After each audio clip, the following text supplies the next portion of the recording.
À quoi pensiez-vous dernièrement? Restez à l'écoute aujourd'hui et apprenez comment vous pouvez avoir une meilleure vie en changeant vos pensées.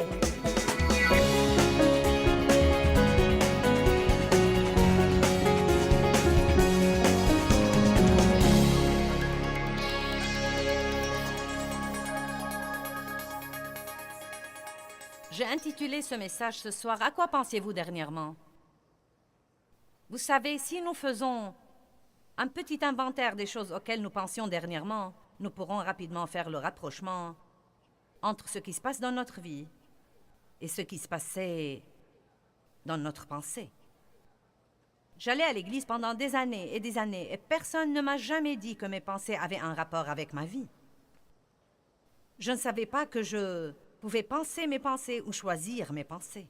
Je ne savais pas que si je pensais à quelque chose de mauvais, je n'étais pas censé continuer à y penser.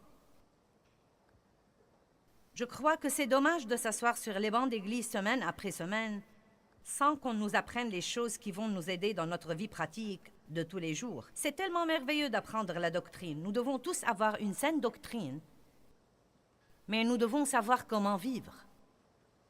Nous n'allons jamais avoir la vie que Dieu veut que nous ayons si nous ne savons pas que faire de nos pensées.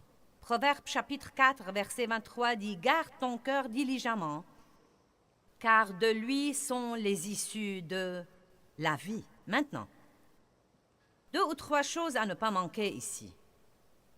Gardez votre cœur et votre responsabilité. Dites « C'est ma responsabilité. » Et nous pourrions dire également « Gardez votre pensée. » C'est cette vie intérieure, c'est ce qui se passe à l'intérieur de vous. Faites attention à vos pensées. Gardez votre pensée. Faites attention à vos attitudes. Les pensées produisent des attitudes. Vous connaissez l'expression « votre attitude détermine votre altitude ». En d'autres termes, votre attitude détermine votre avenir et jusqu'où vous pouvez aller dans la vie. Gardez votre cœur avec diligence. Quand vous faites quelque chose avec diligence, cela ne veut pas dire que vous le faites une seule fois. Cela veut dire que vous le faites encore et encore et encore et encore et encore. Et je voudrais m'arrêter un peu ici et dire que tant que vous êtes vivant, aussi spirituel que vous soyez, tant que vous êtes vivant, tous les jours de votre vie sur cette terre, le diable, sous quelque forme que ce soit, essaiera toujours d'injecter de mauvaises pensées dans votre pensée. Et il va falloir choisir de renverser ces mauvaises pensées et de penser à ce qui vous profitera et penser à ce qui profitera au royaume. Au début, ça a l'air d'un travail qui est presque impossible. Ça a l'air d'un grand problème car nos pensées ont été effrénées pendant tant d'années. Et nous avons tellement de mauvaises habitudes mentales que quand nous commençons à découvrir que nos pensées devraient changer, il paraît littéralement que presque tout ce que nous pensons est quelque chose que nous ne devrions pas penser. Et si vous êtes comme j'étais au début, vous êtes comme... Mais faites-moi confiance, si vous persévérez, si vous apprenez la parole, si vous priez là-dessus, si vous êtes diligent, petit à petit, jour après jour, ça ira de mieux en mieux en mieux. Mais cela ne veut pas dire que le diable arrêtera jamais de vous attaquer. Cela veut simplement dire que vous serez mieux équipé à garder la porte fermée aux mauvaises pensées. Gardez votre cœur diligemment, car de lui sont les issues de la vie. Maintenant, il y a une vie que Jésus est mort pour que nous ayons.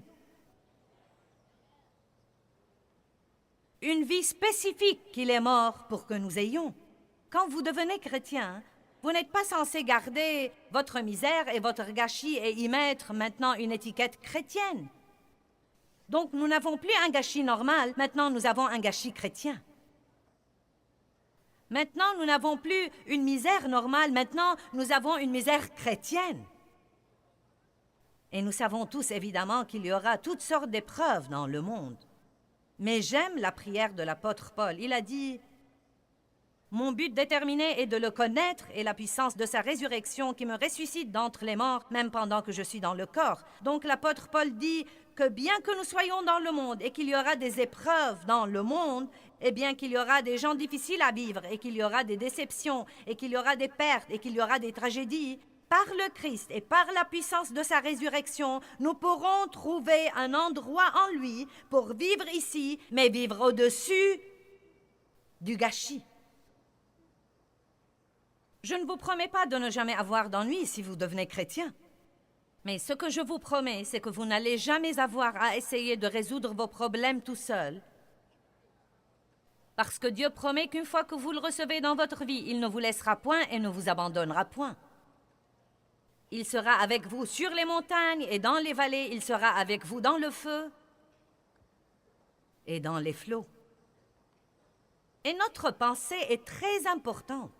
Notre façon de voir nos problèmes est très importante. C'est pourquoi nous devons croire ce que dit la Bible quand elle dit que ce que Satan médite pour le mal, Dieu le change en bien. Donc quand vous êtes dans une situation difficile et que toutes vos pensées ont tendance à la négativité, ont tendance au fatalisme et qu'il n'y a plus d'espoir et que rien ne changera jamais, si vous connaissez la parole, vous pouvez ouvrir votre bouche et vous pourrez dire « Ce que Satan médite pour me faire du mal, Dieu le change en bien. » Les choses sont ou semblent peut-être mauvaises maintenant, ça peut faire mal maintenant, mais dans un prochain avenir, ceci va travailler pour mon bien. Et si vous commencez à penser comme ça, vous serez revigoré pour surmonter vos situations. Un espoir différé rend le cœur malade. Quand vous n'avez plus d'espoir, tout dans la vie commence à sombrer. Vous pouvez voir les gens désespérés parce que tout dans leur maintien est abattu. Leurs visages sont abattus, leurs épaules sont tombantes, leurs bras sont tombants. Leur conversation est triste, leur attitude est déprimée. Mais Jésus a dit, levez vos têtes parce que votre délivrance approche. Tout chez lui est élevé et tout chez le diable est très bas. Amen. Rappelons-nous que la parole nous enseigne que si nous aimons Dieu et que nous continuons à prier, toutes choses travaillent pour notre bien. Peut-être qu'elles ne sont pas bonnes, mais Dieu est bon. Et parce que Dieu est bon, il peut prendre un gâchis et le changer en miracle. Il peut prendre une tragédie et la changer en triomphe. Et je n'essaye pas de vous sermonner et je n'essaye pas de vous exciter. C'est un fait. Parce qu'il est arrivé dans ma vie, et je sais que beaucoup d'entre vous, qui avez marché avec Dieu pendant quelque temps, vous avez exactement le même témoignage. Ceux d'entre vous qui êtes nouveaux avec Dieu, ou si vous n'avez pas encore décidé si vous voulez marcher avec Dieu, ou si vous marchez avec Dieu mais vous avez un conflit maintenant, laissez-moi vous rappeler que vous devez faire attention à vos pensées et à vos paroles dans vos moments d'épreuve et vos moments de tourment. Votre attitude pendant que vous êtes dans le désert détermine combien de temps vous allez rester là-bas. Voulez-vous que je le répète? L'attitude que nous prenons pendant que nous sommes dans le désert détermine combien de temps nous allons rester là-bas. Plaignez-vous et vous y resterez. Louez et vous serez élevés. Dites les uns aux autres, à quoi pensiez-vous dernièrement?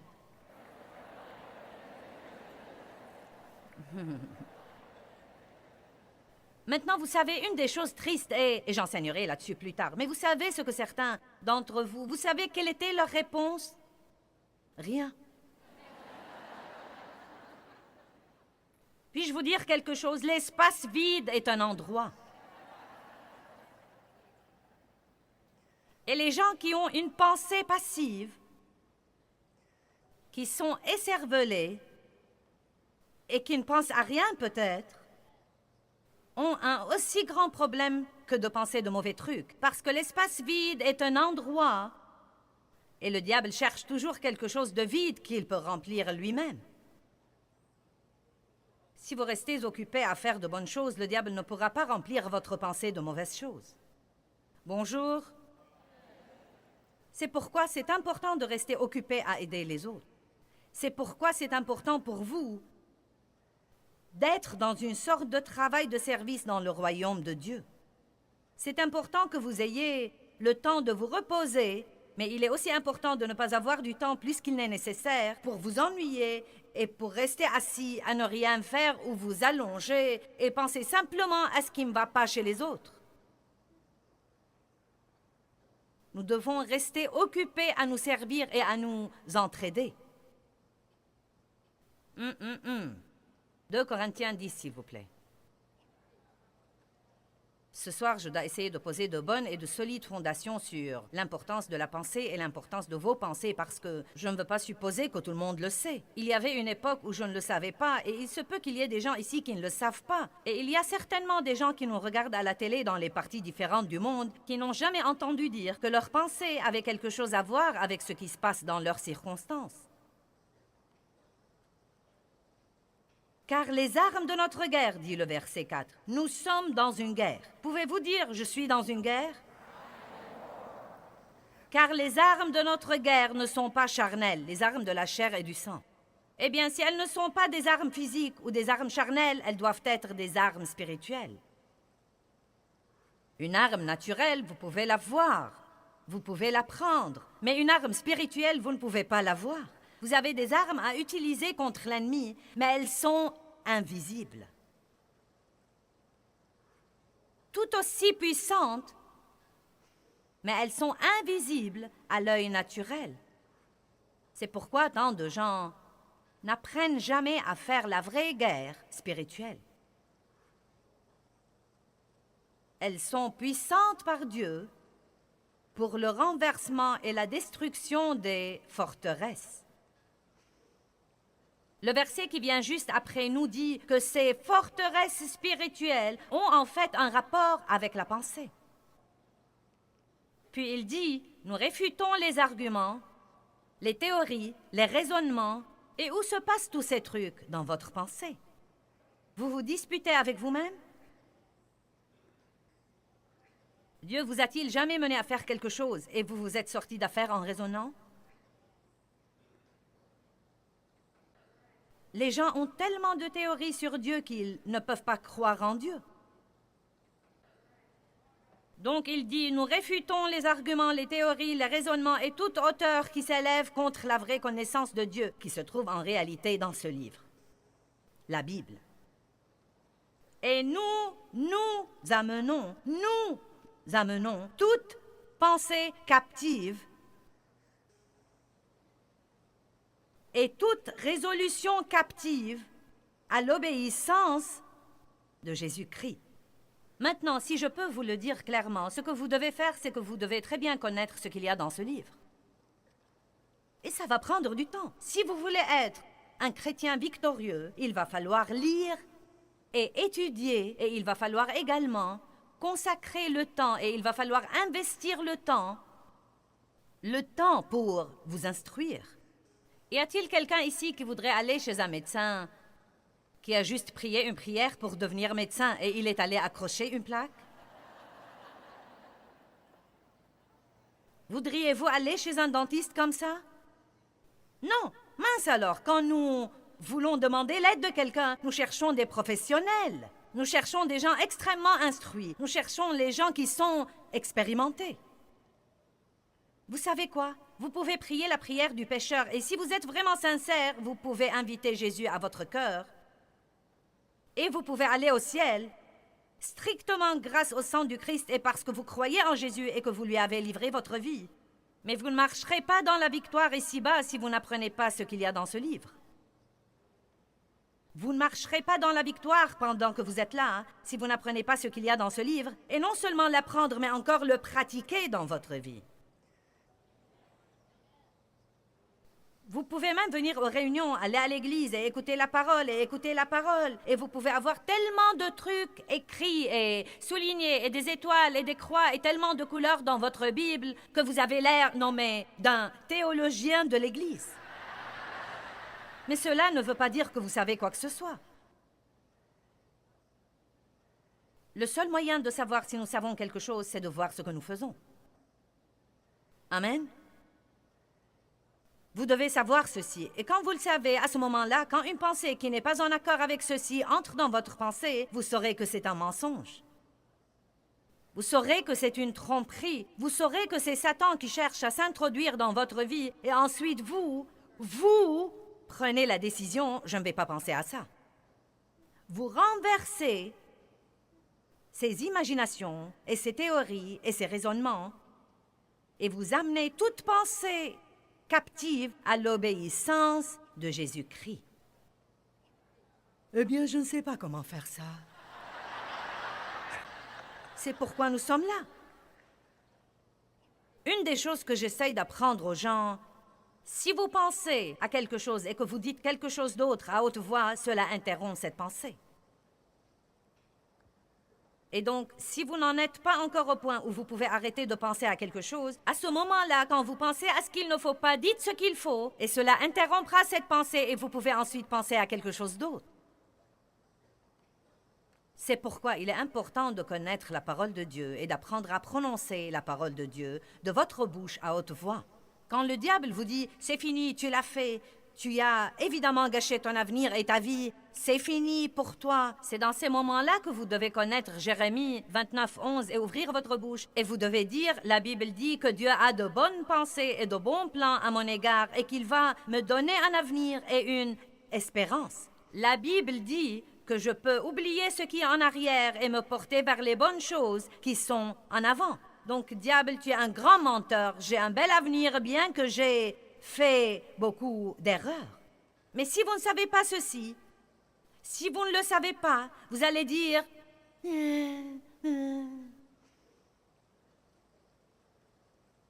Avant de savoir ces choses que je vous enseigne, je me réveillais le matin. Je ne savais jamais quand ceci allait arriver. Peut-être tous les 2 jours, tous les 3 jours. Je ne savais pas. Et je me réveillais le matin et cette pensée venait. Tu es déprimé. Mon mari disait « Bonjour, comment vas-tu » et je disais « Je suis déprimée ». Est-ce que vous comprenez de quoi je parle? Oh, j'étais très vexée quand je me suis rendu compte combien le diable m'avait volé juste parce que je ne savais absolument pas ce que je devais savoir. C'est super d'écouter votre pasteur et vos enseignants, mais croyez-moi, vous devez savoir vous-même. Vous ne pouvez pas avoir la victoire par osmose.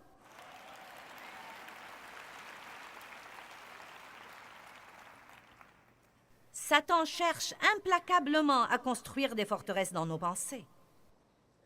C'est un menteur.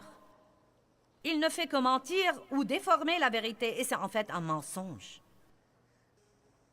Et il essaye de tromper les gens, il essaye de leur faire croire des choses qui ne sont pas vraies. Et c'est ce que cela veut dire, être trompé. Cela veut dire que vous croyez vraiment que quelque chose est vrai, mais en fait, ce n'est pas vrai. Cependant, si vous croyez que c'est vrai pour vous.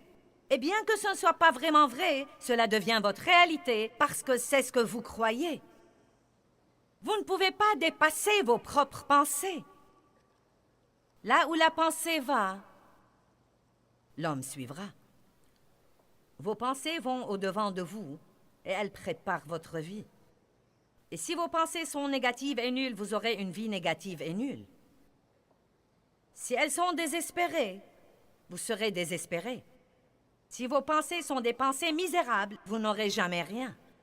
Si vous croyez que parce que grand-maman n'a jamais rien eu et que maman et que papa n'ont jamais rien eu et que vous n'aurez jamais rien, à ce moment-là, le diable vous trompe parce que votre victoire ne dépend pas de la génération passée. Vous pouvez tracer la lignée de votre génération en Jésus-Christ et vous pouvez commencer une chose toute nouvelle. Allez maintenant.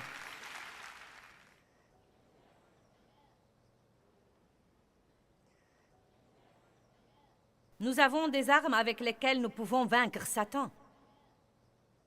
Mais nous faisons la guerre spirituelle et non pas la guerre naturelle. Et nos armes sont des armes spirituelles.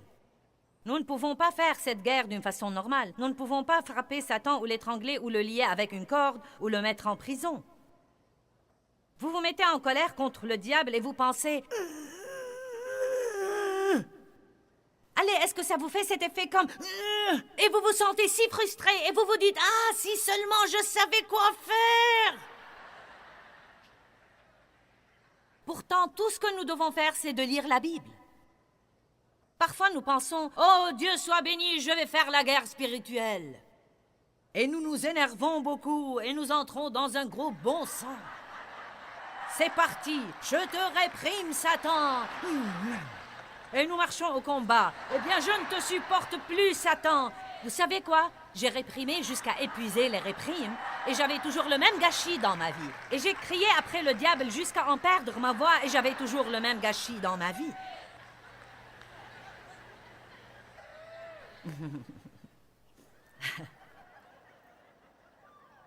Oui, nous pouvons résister au diable et il doit s'enfuir, mais ne citez pas la moitié d'un verset. Jacques chapitre 4, verset 7 dit « Soumettez-vous d'abord à Dieu, résistez au diable et il s'enfuira de vous. » Allez maintenant. Comment est-ce que Jésus faisait la guerre spirituelle? J'aime Actes 10, 38. J'y pense presque tous les matins. Voyez comment Dieu a oint du Saint-Esprit et de puissance Jésus de Nazareth qui allait de lieu en lieu faisant du bien. C'est une guerre spirituelle. Si vous vous levez tous les jours de votre vie et que vous vous fixez le but d'être une bénédiction où que vous alliez, aussi grande que soit votre souffrance dans la vie, le diable ne saura absolument pas quoi faire de vous. Mais que nous dit-il de faire? Pleurez et faites une fête d'apitoiement sur soi. Soyez déprimés, soyez négatifs. Allez déjeuner avec un autre chrétien négatif que vous connaissez afin de vous plaindre de vos problèmes toute la journée.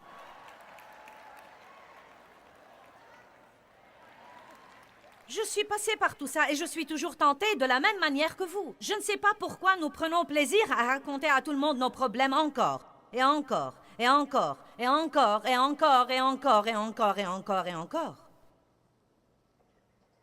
Parfois, il suffit d'affronter la situation et d'aller de l'avant.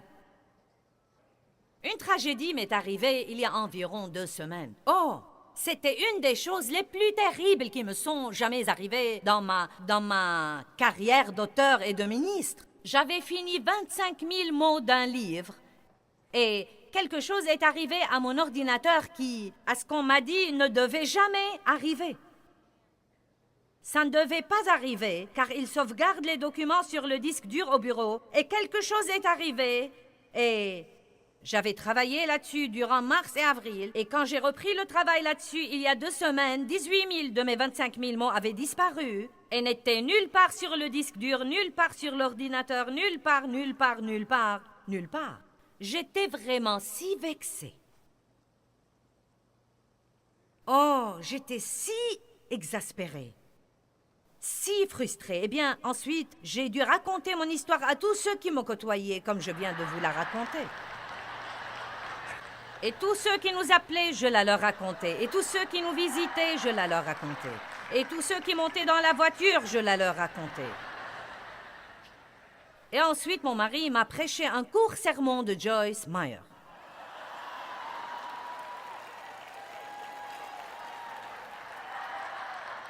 Et il a simplement dit, « Je crois que tu en as assez parlé. » Tu ne peux rien faire à part croire que toutes choses travaillent ensemble pour le bien et que le 2e round sera meilleur que le premier et tu dois juste réécrire le livre. C'était absolument vrai. Je ne pouvais rien faire d'autre et plus je restais bouleversée là-dessus, plus le diable était enchanté. Eh bien, j'ai appris une chose. Je n'écrirai plus jamais rien sans le télécharger sur un CD la nuit. Quel que soit ce qu'on me dit, je vais télécharger ce que j'écris sur un CD pour ne pas le perdre. Amen.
Toda esa huella